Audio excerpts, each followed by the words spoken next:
আসসালামু আলাইকুম ওয়া রাহমাতুল্লাহি ওয়া বারাকাতুহু নাহমাদুহু ওয়া নুসাল্লি আলা রাসূলিহিল কারীম আম্মা বাদ। প্রিয় দর্শক, আমরা যখন সাহাবা একরামের বিভিন্ন গল্প শুনি, তাবেঈদের গল্প শুনি, তখন আমরা বিস্মিত হই।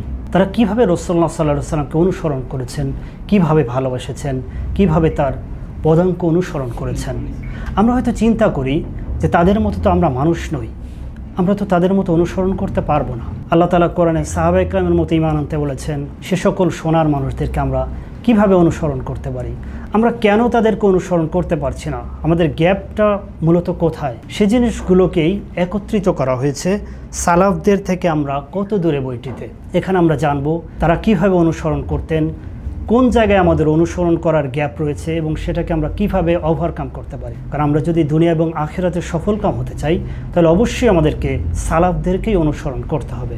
আসুন আমরা সালাফদের জীবন জানি, তাদেরকে অনুসরণের চেষ্টা করি। আল্লাহ তাআলা আমাদেরকে সেই তৌফিক দান করুন। আমিন। ওয়াসসালামু আলাইকুম ওয়া রাহমাতুল্লাহি ওয়া বারাকাতুহু।